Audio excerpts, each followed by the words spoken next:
Well, what a remarkable turnaround for Kobbie Mainoo at Manchester United this season. He has signed a new contract to keep him at the club until June 2031.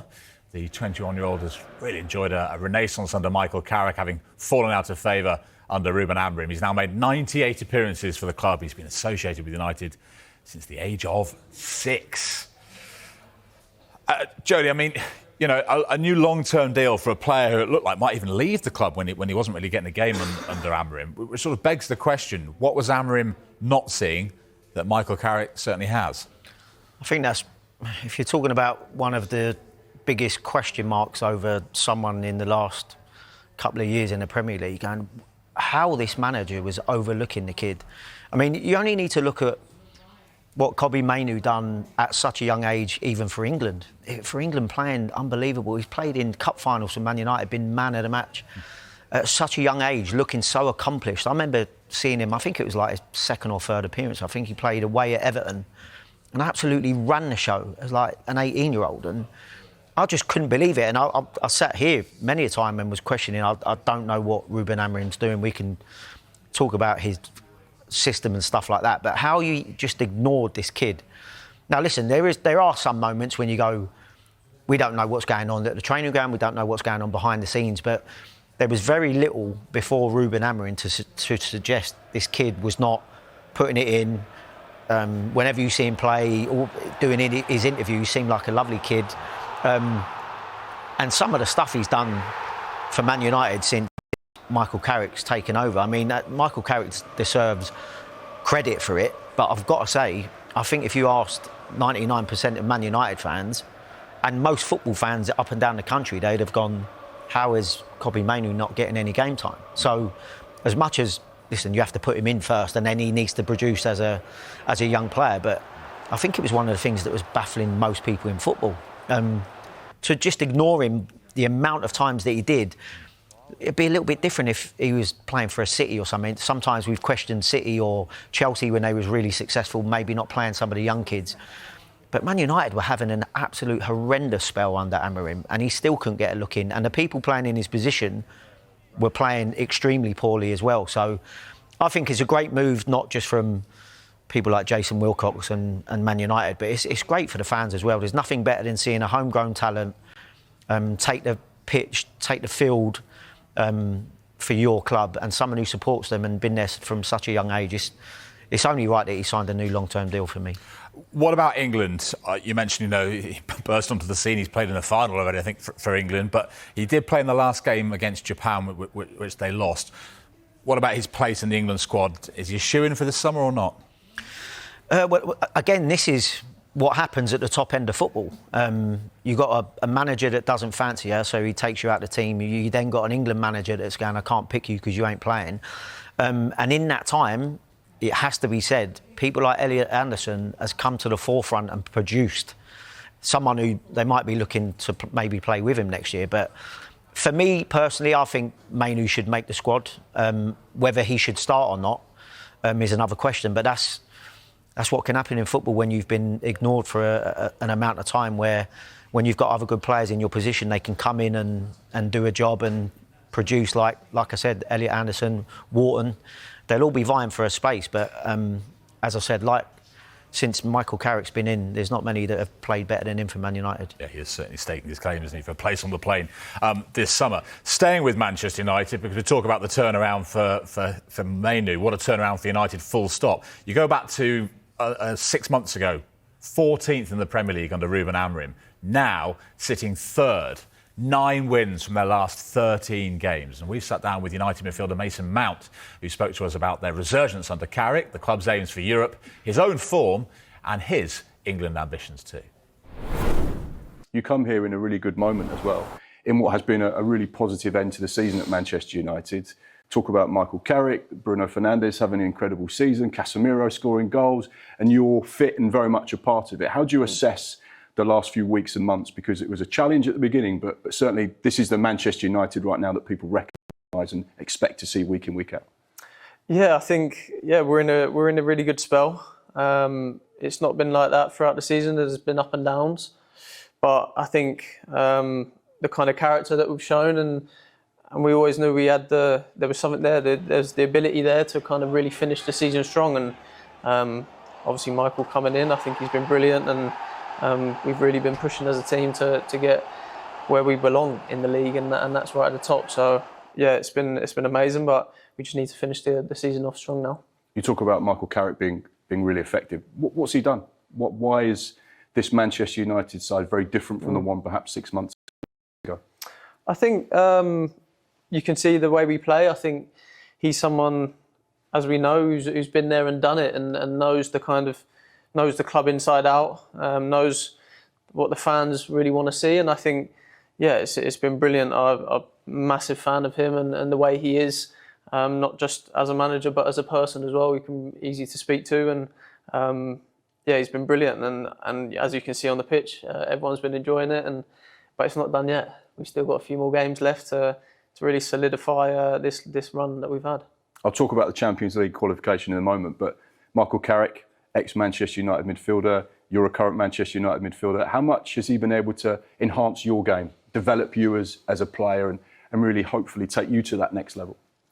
Yeah, I mean, a world-class player. I remember watching him a lot when I was younger. He's still got it now. You can see him training when he... Does he still join in? He gets involved, yeah, a little bit. Does it feel right, Manchester United, Michael Carrick, head coach? Does that just connect with the team, with the fan base, with the current form? Yeah, I mean, it's not down to me to make that decision, but I think as players we're really enjoying our football, and I think that's the most important thing. We're enjoying our football. We want to play football, and we want the fans to enjoy it, and we want to win games. That's the most important thing, and at the end of it, the goal is to obviously qualify for the Champions League, because that's what the fans deserve. That's what the club deserves. As I said, to be as high up as possible, and having them Champions League nights at Manchester United. I want to talk to you about your teammates, and one person in particular, the skipper, Bruno Fernandes. Now, he's one assist away from equaling Thierry Henry and Kevin De Bruyne's record of Premier League assists in a season. Does he talk about it in the dressing room? No, he doesn't. He doesn't? No, he doesn't, actually. Do the lads talk about it? Yeah, we talk about it. We say it to him now and again. Bruno's the ultimate professional. I think, first and foremost, he wants to win the game. And as the captain, he'll do anything possible to get that to happen. I think maybe in the back of his mind it's there. But I think for him, as I said, it's not about individual accolades, really. I don't get that sense from him. I think he'll do everything for us to win, for us to finish as high as we can. So yeah, I think I said to him actually when he got the assist after the game, I said, "You're not going to shoot." Just kind of jokingly to him, like, "God, you always shoot. You'd always shoot that. Why are you passing it now?" And he kind of laughed, and he's like, "No, Ben was open. The defender kind of blocked the shot," and I was like, "Okay, yeah, all right." Obviously, huge game at the weekend. Manchester United at home to Liverpool. You went to Anfield earlier in the season and won. You've been involved in 3 of these big games, United, Liverpool. What are they like? Why are they so separate to perhaps other matches that you faced during the course of a season? Yeah, they're special. I mean, you can just see the history of the game, what's happened in the past, and the big moments. They really stand out, and I think, the one obviously at Anfield that we played this season, started the game really quick. Brian gets the opening goal, and it's never easy there. The fans get up, and it's never easy to kind of hold the lead or play comfortable against them. I'm sure it'll be the same next game. But we'll be ready. Here we are at St George's Park. I said at the beginning of the interview, 36 caps for England. Hopefully a fair few more to come as well. Yeah. Maybe not this summer. I guess there's 2 parts to the question. That will hurt because you want to be in Thomas Tuchel's World Cup squad. You want to be playing on the biggest stage of all. And those ambitions, I guess, they get fired when you're not involved in squads and you think, no, I want to be back in that setup. I want to play for my country. 100%. Playing for your country is one of the biggest accolades you can have as a footballer. So when you're not in the squad, it hurts. Definitely. I mean, I've had both experiences of going to a Euros and obviously a World Cup, and being around that is such a special occasion, and you never take it for granted for 1 second. As I said, when you're not in the squad and you're watching, it is difficult. But for me, I've been an England player, but I'm an England fan. I grew up watching teams when I was younger, and yeah, if I'm not there, we'll be supporting the lads, supporting the manager to go and get the job done.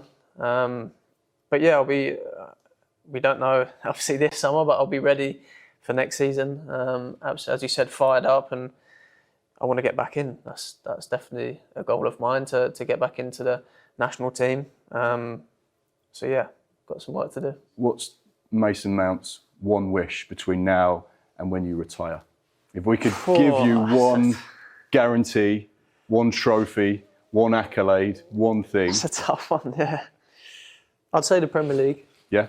Premier League with Manchester United? Yeah. That's the one wish? The Premier League, yeah. And I think we can do it.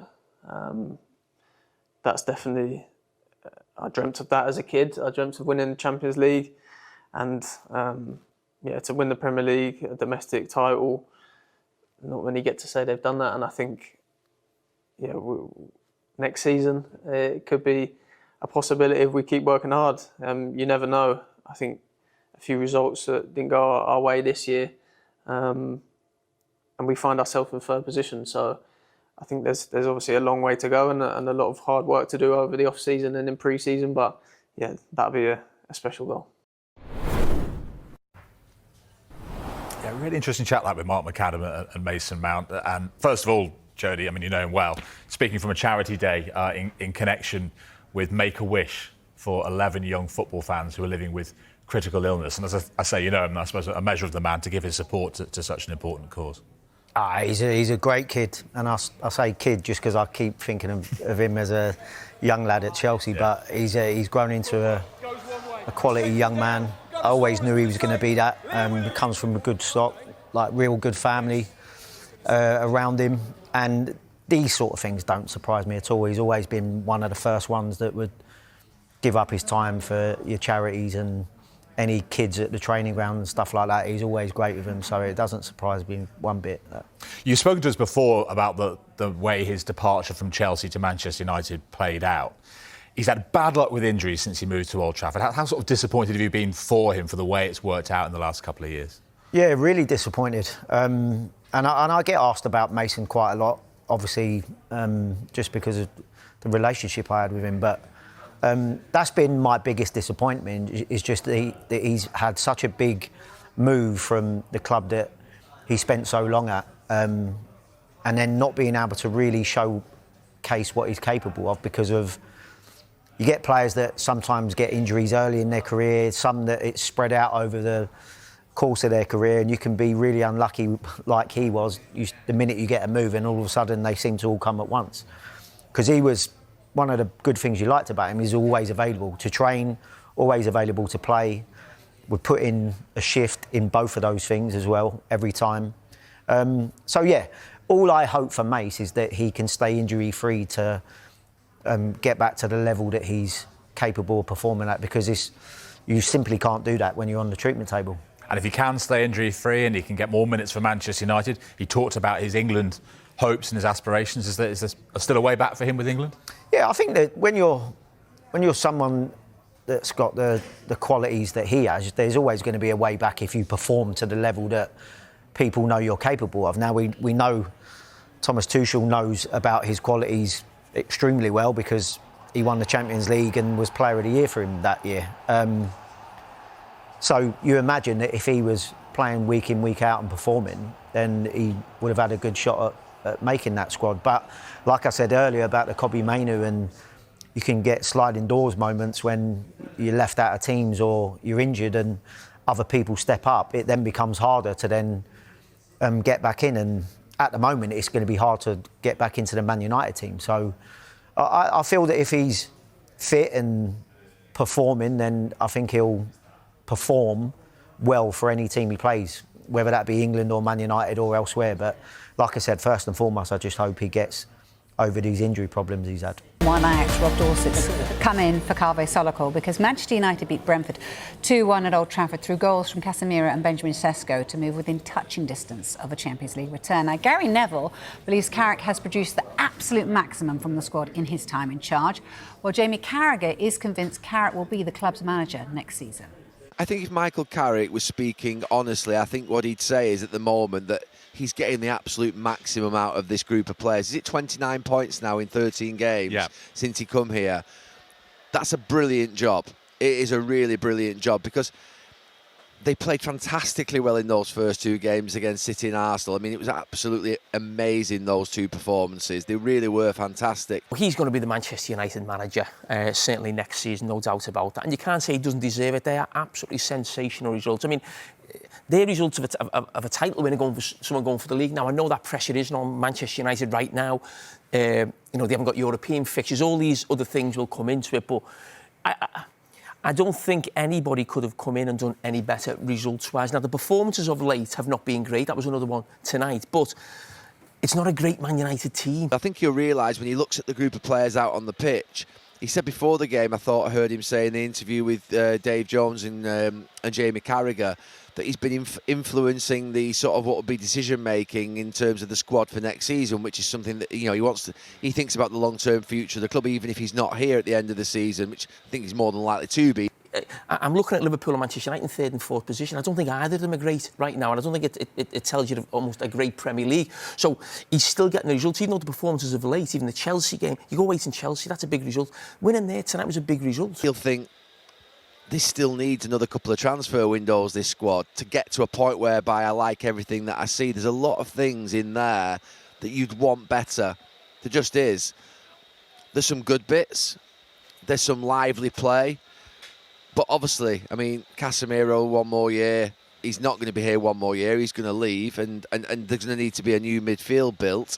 And the back line still isn't right. It just isn't. So there's a lot of work to do still. I think Michael Carrick will recognise that, but I think he'll be happy with the job that he's doing with this group of players right now. Yeah, interesting there to hear from Gary Neville. Rob, I mean, they are on the cusp, aren't they, of getting that Champions League place secured. I think they're 2 points shy of it at the moment. So kind of surely the job is his, right? That's what most people think. I think it's what most Manchester United supporters think. It's what Gary Neville thinks. But it's been explained to me it's not quite that simple. You're right. There's no doubt that Michael Carrick is in pole position. He's done a fantastic job. And you say he's on the cusp. He had one mission, which was to come in and achieve Champions League football. He's virtually done that. They're 11 points clear of sixth. Only 12 points left to play for. It'd be a monumental, spectacular collapse from here if they didn't make Champions League football. But it's not just the results. He's galvanised the squad. The players are talking him up. They say they want him to get the job. There's a very positive atmosphere around the training ground. The players love training. He's been great with the media. It's an all-round package from Carrick. He couldn't have done any more. He's done all he possibly can. And if you look at more than the results, he's got a better goals per game ratio than any Manchester United manager since Sir Alex Ferguson. He's got a better points per game record even than Sir Alex, 2.2 per game. Now, all right, it's a small pool of results. It's 15 games in charge. But what's been made clear to me is that Manchester United are not going to rush this decision. The bosses want to make sure they've crossed every T, done their due diligence, done strategic decision-making. Those are the key parameters they're talking about. And there will be a process. They will interview candidates. Michael Carrick will be one of those. They will talk to other people. They haven't done yet. There's been sounding out of some intermediaries, as I understand it, but no formal contact with those other candidates. So they want to be sure that they've done everything right, that they've ticked every box, because this is a really important appointment for Manchester United going forward. So yes, Carrick, a strong favourite, but not an absolute definite just yet. OK, so say they do talk to others and they talk to a heavyweight candidate. What does that do? Does that muddy the water somewhat? It'll definitely come out, won't it? Yeah. If Manchester United talk to a Carlo Ancelotti, we will know about it. Yeah. That will leak from somewhere. But I think United are pretty comfortable with that and they expect that to happen when the process starts. That process will begin at the end of the season. Don't expect anything before the end of the season because United don't want to disrupt what they've got. They've got a massive game against Liverpool, which is a huge game in the English football calendar at the weekend, and they can finish anywhere from 2nd to 6th in the Premier League table. So the United bosses, I think, are saying, well, look, why would we change anything? Why would we make a rush decision now? And we know that the other options they're considering at the moment, or have considered, are big-name heavyweight hitters, as you've just described. Carlo Ancelotti, Thomas Tuchel, Julian Nagelsmann, Luis Enrique. But just at a time when Michael Carrick has done so well, those options have dwindled for Manchester United. Tuchel and Ancelotti have both signed new contracts with their respective nations, Brazil and England. Looks like Luis Enrique is going to sign a new contract with PSG. So in terms of the heavyweight options that United have got, maybe, to come in as a big name, the character that can cope with the club, maybe they haven't got as many options as they thought they had. That strengthens Michael Carrick even more. And I would just make one other point, that I think United feel they're a little bit damned if they do and damned if they don't here.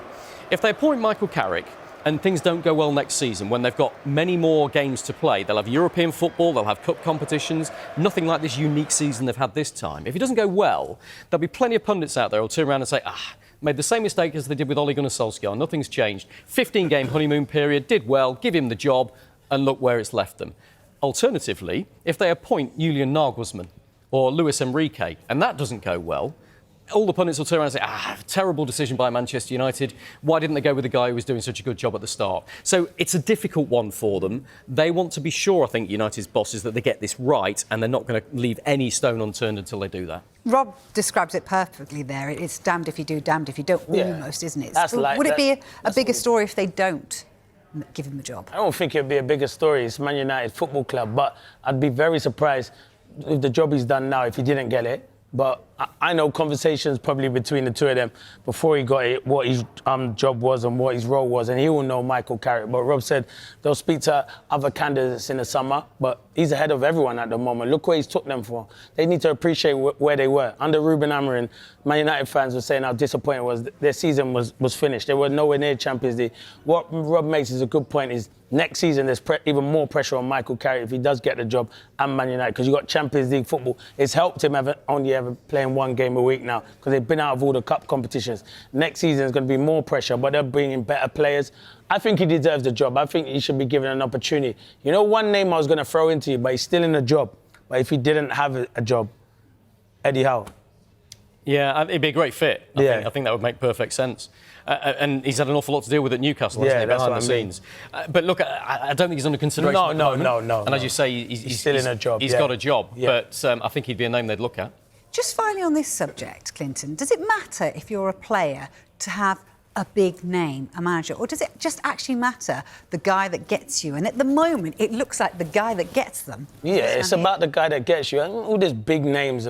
No, you're there to manage the players. The players have so much power at football clubs. If you can get the best out of a group of players, you're doing your job. They respect Michael Carrick. Every single player respects Michael Carrick. Casemiro's game's gone to a whole different level since Michael Carrick's coming there. So everyone's playing for the manager. Everyone knows their role. Bruno Fernandes looks even better than what he was playing before. He was playing well, but he's even better. Gone to a whole different level. They've got the front players that can score. Šeško, he wasn't doing that when Ruben Amorim was there. Ruben Amorim was keeping him on the bench. The goal the other night was brilliant. The way he takes a touch and he could shoot and then comes inside and bends it. It's a fantastic finish. So these players are playing for the manager. And you can always talk about, I want a big name. But sometimes you might not respect the big name. He looks like he's keeping not just the 11 happy. Michael Carrick's keeping the whole squad happy. And if you're doing that, then why change it? But I'm not the Man United hierarchy, so that's my opinion. I think he deserves the job because of the job he does.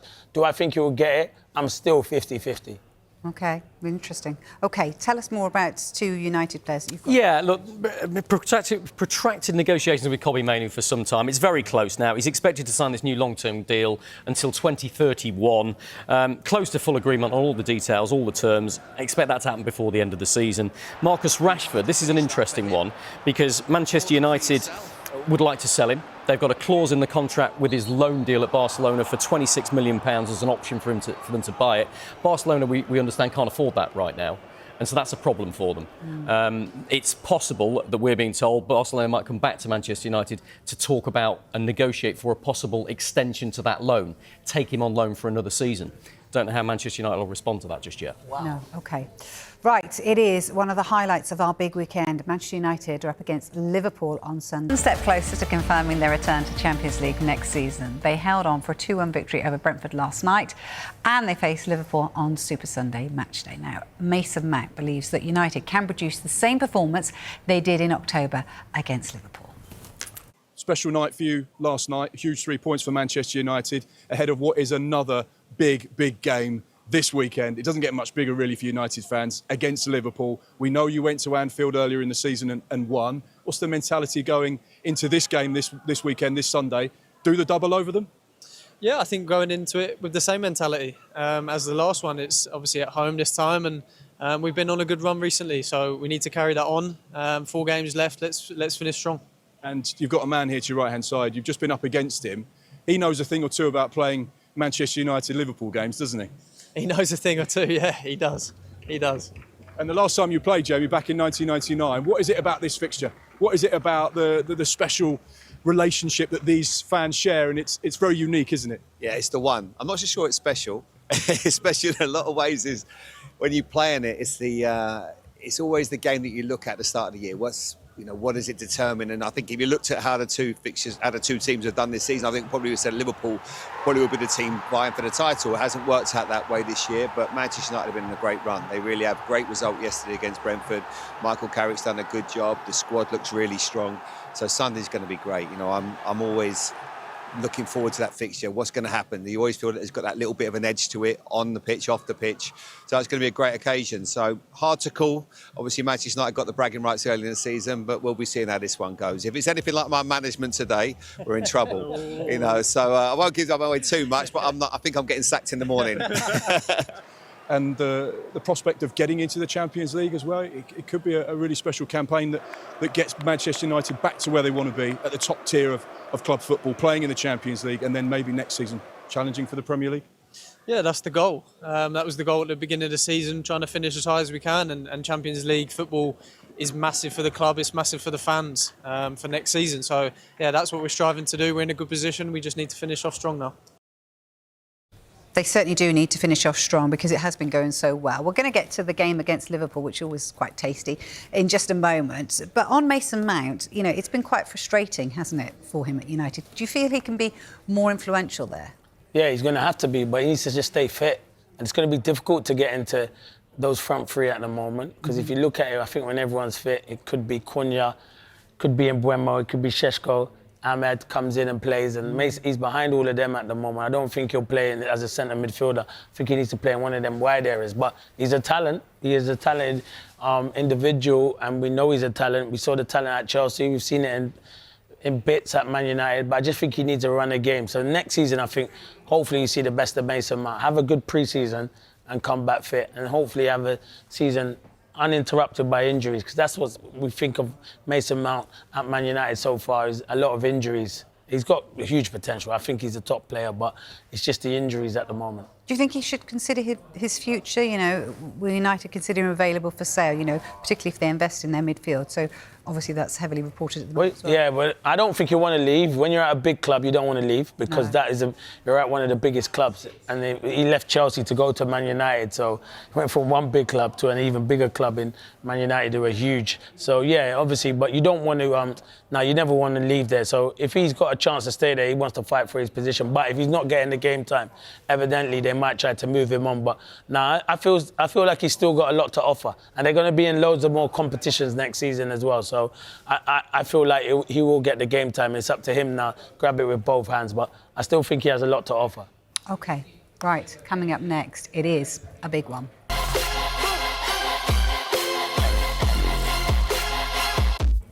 Yes, Sky Sports' big weekend is headlined by arguably English football's biggest fixture. Manchester United host Liverpool on Super Sunday. And Gary Neville has argued this game is huge for both Michael Carrick and Arne Slot and their futures.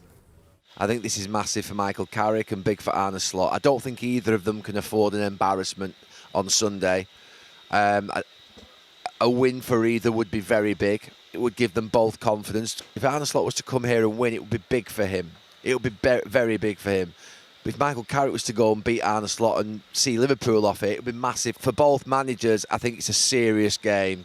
A serious game of basically seeing themselves against, a big rival for next season. A big rival in terms of just generally United and Liverpool. The Michael Carrick and Arne Slot sort of what would be face-off is, I think, the big thing about Sunday. I think it's a bigger game for both managers than it is actually in terms of what's at stake in terms of the positions in the league. Yeah, it's interesting what Gary Neville says there, isn't it? More important to managers than the fans, do you feel, this particular game? Yeah, maybe, because it's bragging rights, isn't it? And this is when Man United and Liverpool fans, the fixture list come out, this is the game they're looking forward to. So, yeah, it is both. But even though I still think Arne Slot, Liverpool will finish Champions League and he'll be there even if they don't win the game on the weekend. But it is a big game for both because it's the game you're most looking forward to if you're either a Man United fan or a player or a Liverpool fan or a Liverpool player. So it's a massive one. And Arne Slot will know it's not been a brilliant season for Liverpool. To get the fans, I'm not saying we'll get them totally back on side, but it will help him. You know, if you can beat one of your rivals in Man United. As for Michael Carrick, he's done a brilliant job anyway. We spoke about him earlier. But, yeah, if he could beat Liverpool, fans will love him even more. So, yeah, it's a big game for both managers. Yeah, to sort of cement their positions. Exactly. You mentioned Arne Slot there because it is mixed a little bit in that fan base for him at the moment. You know, some people are Arne Slot in, some people want Arne Slot out. How important is it for them to sort of finish the season strongly? They still got Chelsea and Aston Villa to come. Yeah, they got tough games, Liverpool. I thought their running was really tough. But obviously just got over the line against Everton, which was, even though Everton were probably unlucky, but, you know, Van Dijk scores an important header. This is a big game. They've got a lot of big games from now to the end of the season. It might determine what happens with Arne Slot. But also, if you finish the season on a high, going into next season, you've got momentum going into next season. Players will probably be leaving Liverpool and they will add to their squad. So, where we already know Mo Salah, Andy Robertson are leaving, so you're going to have to replace two quality players like that. I know they've got Kirkes, but you need probably someone else at left back as well and someone to challenge Mo Salah, which won't be easy. And I don't think anyone can replace Mo Salah because the numbers he gets on our right-hand side are fantastic. But you probably have to bring in two players and then you're not going to replace him. So there's a lot for Liverpool to do in the summer, but it's a massive game. I think it's a bigger game for Arne Slot than it is for Michael Carrick. Why? Why do you think that? Because I feel the job he's done has been fantastic, even though Man United fans will want to win this game. Arne Slot, there's been big question marks. It hasn't been the season that they've wanted. You want to finish. He's done well in the Merseyside derby. Now, if you can go and beat your other rival in Man United, it will give him a bit of a lift with the fans. But at the same time, Michael Carrick will want to win, and then he'll be like, you've got to give me the job if I win this game. I don't know whether that'll be his gambit with them, but anyway, I hear you. Yeah. Look, Mo Salah, disappointingly, looks like he will miss this fixture. Yeah, of course. Arguably, he's dominated this fixture in the past, hasn't he? Has. Will this fixture be the fixture that he gets remembered for, do you think, by the fans? Yeah, definitely. Mo Salah always turns up when it's Man United fans. Man United fans are probably at home happy that he's not available, Mo Salah, because you know what Mo's like. In these big games, he always turns up. You knew straight away he'd felt something in his hamstring in the Palace game there, and it did look like a bit of a farewell, which hopefully he can get back before the end of the season, the last one, when Liverpool do play at home, because he deserves a proper send-off for what he's gave that football club. You go down as a legend at Liverpool and one of the best to do it in the Premier League. He's going to be sorely missed, but he's a top player. But, yeah, those Man United fans and players will be happy Mo Salah's not available because he always turns up against them. Yeah, he certainly does. And you mentioned about the fact that they will need to replace him. So how do they go about replacing Mo Salah? You can't replace him because I can't see anyone that gets his numbers. But what you have to do is sign young players who are very good in that position, and you know you can buy into what you're doing at Liverpool and have got some serious talent. There's a lot of talented wingers out there, but it's going to cost a lot of money to bring them in. But to try and get the numbers that Mo Salah does, I don't think anyone could do that. From the numbers he got playing on the right-hand side, not as a natural number 9, was outstanding. But you're going to have to look, and your recruitment has to be good. And I think you need a couple of players just on that right-hand side to improve Liverpool because his numbers were fantastic. Arguably, they have been in a transition period this season. Yeah, they have. Do you feel they're going to go into that again?